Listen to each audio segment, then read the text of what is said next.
une période de contingence, d'incertitude. Ouais, la montée en puissance de l'inflation, ainsi que la famine qui s'invite dans des contrées que même dans nos délires les plus fous auront pensé. Nous disons, va ce monde, qu'en serait-il demain?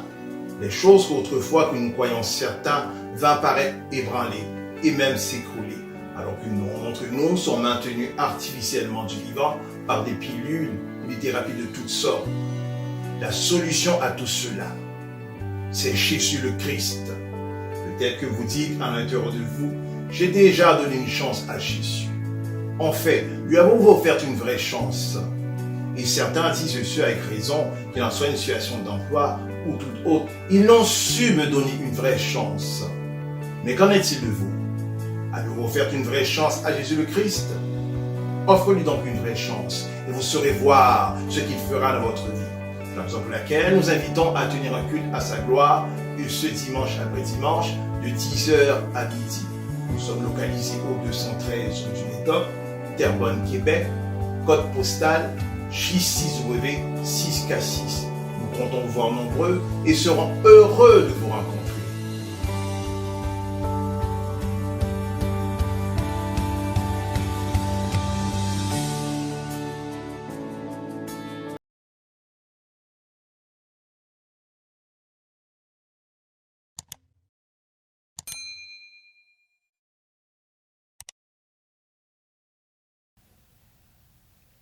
Bon matin à tous, une fois de plus avec joie que je vous retrouve encore ce matin au travers de cette capsule. Nous saurons trouver une unité, une mesure convenable pour exprimer la grandeur de la joie qui m'habite d'être avec vous encore en ce matin. Et tel que vous savez, nous sommes une chaîne à saveur eschatologique, et c'est-à-dire que nous faisons observance des signes de la fin des temps, mes chers amis. Tel que vous le savez, nous sommes à la fin des temps. Il n'y a pas d'autre temps. Et nous sommes ici la raison qui nous invite à vous inviter de consulter cette chaîne. C'est simplement que beaucoup d'églises locales se censurent pour prêcher le message de la fin des temps, le message de l'enlèvement de l'Église. Les églises locaux, aujourd'hui, vont prêcher à toutes sortes de choses, mais sauf prêcher le retour de notre Seigneur et Sauveur, Jésus le Christ. Et c'est la raison pour laquelle que nous nous faisons sentinelle afin que semaine après semaine, que nous puissions nous recueillir afin de pouvoir porter un regard sur les signes de la fin des temps. Ce n'est pas que je lance la pierre à ces églises locaux, c'est simplement que il y en a qui le font de façon délibérée, qui le font de manière savante.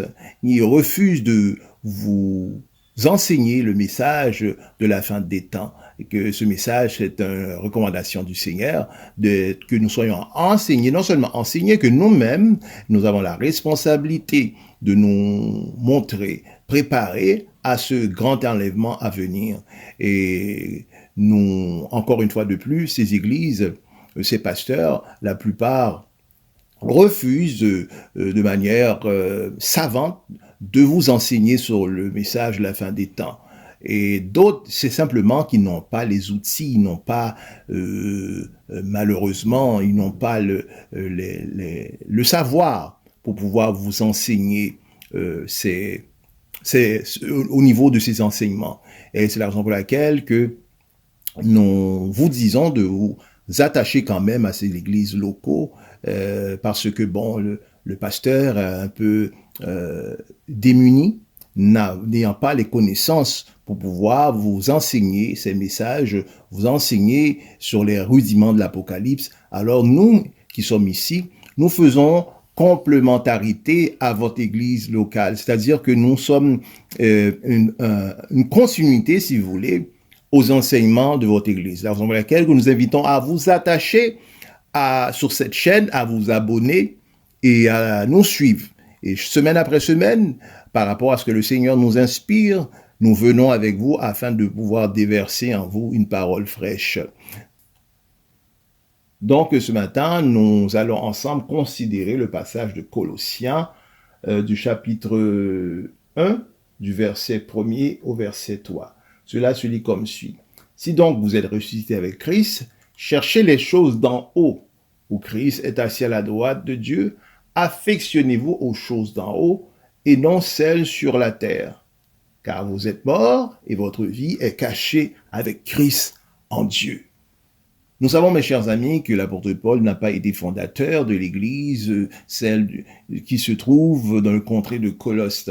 Mais toutefois, il eut entendu parler de cette église, sans doute par une lettre de provenance d'Épaphras. Il faut saisir ce matin que, au jour de la Pentecôte, lorsque l'apôtre Pierre y reçut le Saint-Esprit, après que l'apôtre Paul ait prêché l'apôtre Pierre, je dis bien, après que l'apôtre Pierre ait prêché son premier message, la Bible nous informe que 3000 âmes sont venues à Christ en ce jour, parmi lesquelles il y avait les Crétois, il y avait également des Arabes, il y avait des Grecs, etc. Mais toutefois, nous faut saisir que, après qu'il eut entendu le message, après que l'apôtre Pierre eut prononcé la bénédiction, tous ceux qui étaient de cette cuvée de convertis se sont répandus, ont été après cela dans leur résidence. Après cela, ils ont été dans leur contrée. Et nous savons que lorsque nous recevons le Christ, nous le recevons toujours avec joie. Ceux qui ont été d'une franche conversion, nous savons que quelle joie qui les anime. Alors, nous ne pouvons pas rester ainsi. Alors, lorsqu'ils arrivaient dans leur contrée, il y en a parmi ceux-là qui avaient le mandat d'évangéliser. Et après cela, après qu'ils eurent évangélisé, ensuite, ils ont été à implanter des petites églises. Alors, c'est la raison pour laquelle que l'apôtre Paul, ainsi, n'était pas fondateur de cette église à Colosse, mais bien ceux qui ont été de la cuvée d'âmes au moment de la prédication de l'apôtre Pierre. Alors, il y a que lorsque l'apôtre Paul a eu vent de cette assemblée à Colosse, de ses multiples et divers enseignements aux philosophies, alors sur l'excellence de sa plume, il n'hésitera pas à les écrire afin de remettre les choses en place, les rappelant qu'il n'y a qu'un seul Christ ressuscité et que ainsi nous sommes assis avec lui dans les lieux célestes. Il va ainsi de cette exhortation afin de démontrer que Christ doit être le centre de leur vie, le centre de la vie du croyant, que l'enfant de Dieu que nous sommes, que nous devons nous affectionner des choses d'en haut. Lorsqu'il est question de s'affectionner signifie simplement de s'y attacher, s'y appliquer ainsi avec force et avec ardeur. Donc, souvent, nous avons observé, mes chers amis, lorsque nous rendons au supermarché, le petit enfant, souvent, qu'ils n'ont pas plus qu'un an ou deux, qui à peine arrive à maîtriser la marche, mais qui marche toujours avec difficulté. Alors, ce qu'ils vont faire, alors que le père ou bien la mère est juste au devant, ils vont faire quelques pas afin de pouvoir saisir avec force la jambe du père ou de la mère, ainsi s'attacher, s'enrouler autour de la jambe du père, afin de pouvoir ainsi se déplacer. Alors, c'est ainsi que, mes chers amis, que l'enfant de Dieu que nous sommes, nous devons nous attacher avec affection, nous devons nous affectionner aux choses d'en haut et non celles de la terre. Et faire que, comme a fait ce petit enfant, s'attacher, s'accrocher avec force. Pourquoi que nous devons nous affectionner aux choses d'en haut? C'est tout simplement, mes chers amis, que toute chose sur cette terre, soit-il, est passagère. Il n'y a rien sur cette terre qui est durable. Et toute chose sur cette terre a une date pour naître et une date d'expiration. Et si vous tournez quoi que ce soit que vous trouvez dans votre demeure, surtout au niveau pharmaceutique, vous pouvez saisir un médicament dans la pharmacie et le tourner, vous allez voir sur ce médicament qu'une date a été insérée qui est sa date d'expiration. Quelle que soit la chose que vous pouvez prendre de votre demeure ou bien encore n'importe quel lieu, il y a une date d'expiration. Et les voitures ont été confectionnées de sorte que après 10 ans, 15 ans, que cette voiture puisse être ensuite conduite au rebut. Et nous pouvons ainsi voir considérer les vêtements, si vous voulez, que nous portons, quand même beau que le vêtement que nous portons soit-il, il puisse être un vêtement de grande marque, Nike, il peut être Alfiger, il peut être Puma, quelle que soit la marque du vêtement que nous portons, un jour arrivant, ce vêtement arrivera à son échéant. Et nous devons quand même qu'il soit une grande marque, nous devons ainsi le mettre au rebut. Et tel que nous avons évoqué de la voiture, et la voiture qu'il en soit un Ford Focus, qu'il en soit un Toyota Matrix, il puisse être une Ferrari ou bien encore une Rolls-Royce, sachez que mes chers amis, cette voiture, qu'il en soit même une Rolls-Royce, il sera un jour délaissé au rebut, parce que toute chose dans ce monde,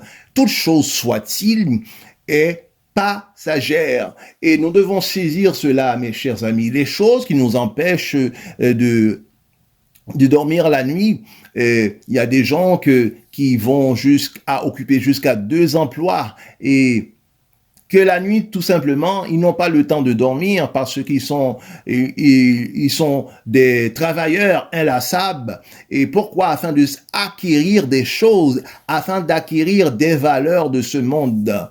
Mais, mes chers amis, encore une fois de plus, ce matin, je vous invite à vous affectionner aux choses d'en haut et non celles de la terre, de s'attacher, de s'accrocher, de saisir le Seigneur avec toute votre force et votre vigueur. Et sache que toutes ces choses que nous courons, telles que nous venons d'évoquer, ces choses seront un jour délaissées dans un camion de rebut. Et c'est la raison pour laquelle que nous devons nous affectionner aux choses d'en haut, car les choses d'en haut, mes chers amis, ce sont des choses durables. Et nous, en tant que hommes ou femmes, nous aimons des choses le meilleur. Nous désirons les meilleures choses parce que les meilleures choses ont une valeur.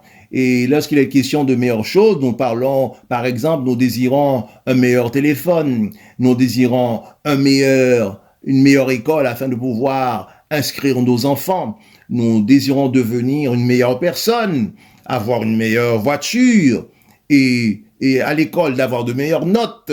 Nous mangeons ainsi afin d'être en meilleure santé. Lorsque nous avons à voyager, nous aimons aller dans les meilleurs hôtels, dans les meilleurs restaurants et avoir ainsi un meilleur mari, une meilleure femme. Donc, nous désirons le meilleur, nous désirons même un meilleur emploi.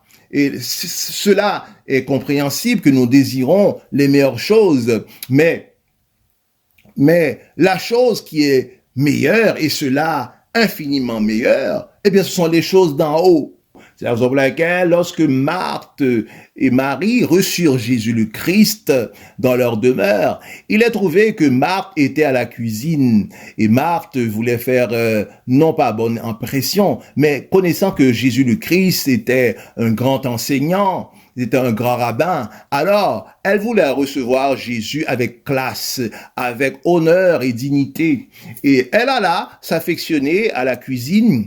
Et nous savons, lorsque une femme est dans la cuisine, elle fait la pieuvre parce qu'elle a beaucoup de choses à manier afin de préparer, d'arriver à concrétiser, arriver et à assurer les qualités d'un bon repas.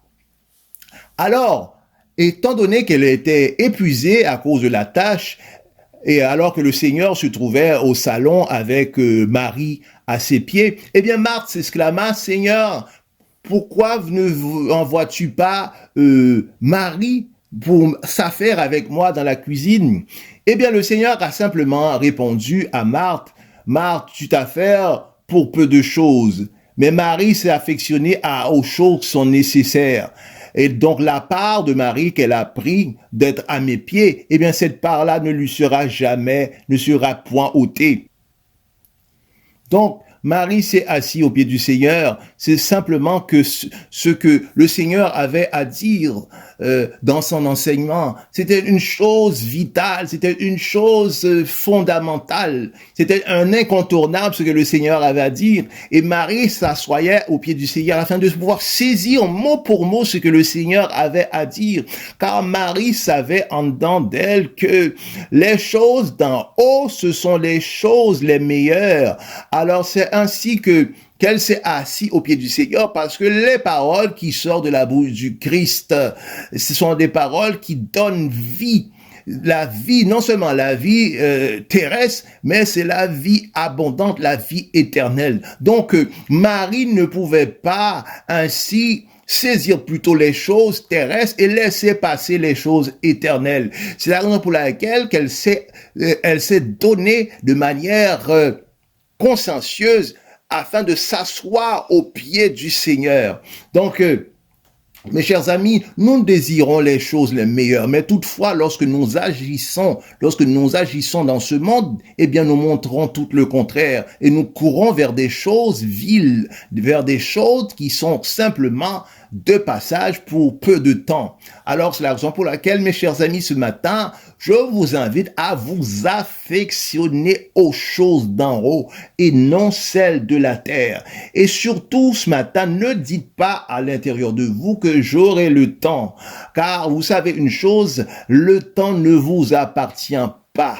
Le temps, la montre de votre vie, elle est dans la main du Seigneur. Donc, ne vous leurrez pas ce matin de vous comprendre que vous aurez le temps. J'aurai le temps, par exemple, de servir Dieu. J'aurai le temps d'aller à l'église.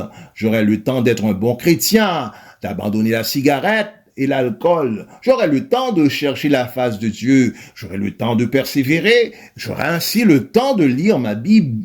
Mais dans un seul instant, vous pouvez être appelé dans l'éternité. C'est la raison pour laquelle, mes chers amis, nous vous disons ce matin de vous accrocher au Seigneur, de vous attacher au Seigneur et d'affectionner le Seigneur plus que toute autre chose, d'affectionner le Seigneur plus que votre travail, les habits que vous avez apportés, vos enfants, votre carrière, vos études, votre lendemain, de vous attacher au Seigneur. Ne pensez jamais que vous aurez que vous avez le temps, que vous avez un futur. Votre futur, mes chers amis, c'est aujourd'hui.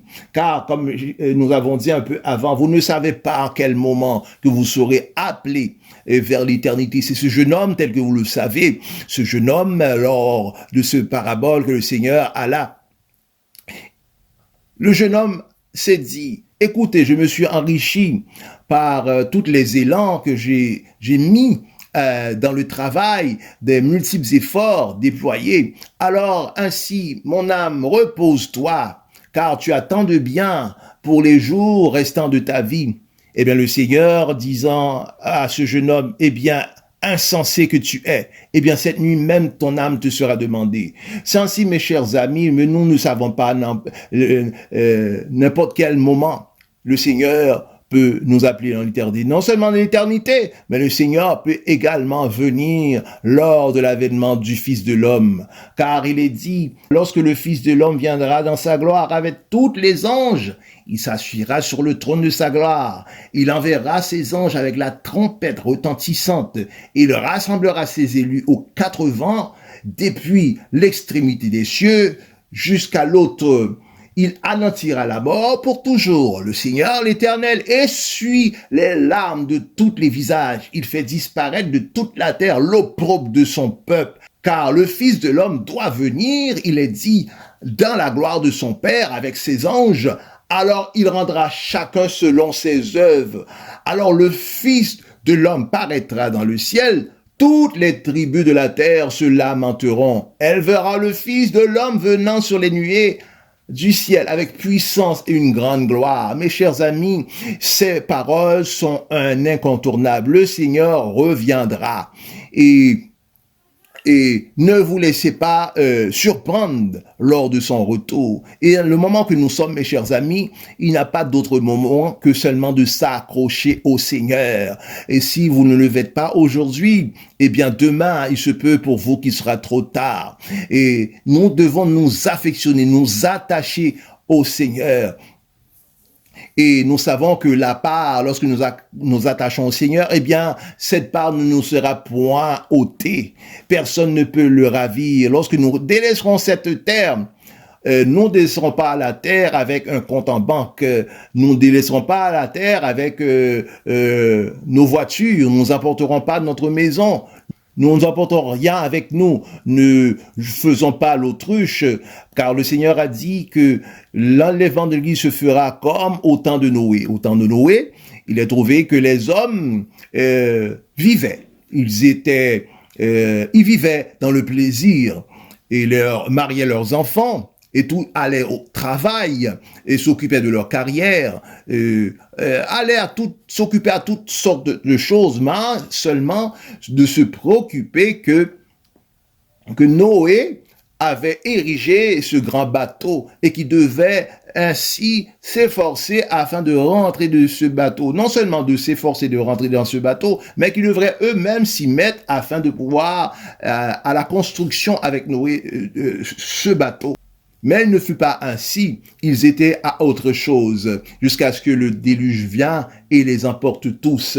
C'est ainsi, mes chers amis, que nous devons nous montrer alertes, nous devons avoir un esprit vif, nous devons nous montrer intelligents, afin de pouvoir saisir ce grand salut que le Seigneur nous donne en Jésus-Christ. Nous devons saisir la vie éternelle. Et il est dit que je mets devant vous la vie ou la mort, mais choisis la vie. Et la vie, nous la choisissons lorsque nous sommes affectionnés, nous attachons avec force au Seigneur. C'est ainsi que nous pouvons de cette manière, choisir la vie. Mes chers amis, attachez-vous au Seigneur, car nous ne savons pas à quel moment que le Seigneur viendra nous ravir. Mes chers amis, l'heure venue de se quitter. Nous serons ensemble la semaine prochaine, Dieu voulant. D'ici là, n'oubliez pas de vous abonner, de partager la vidéo et de nous donner un pouce vers le haut afin d'encourager la chaîne. Et d'ici là, que le Seigneur puisse bien vous garder. C'est Pasteur Jade qui vous dit à la prochaine.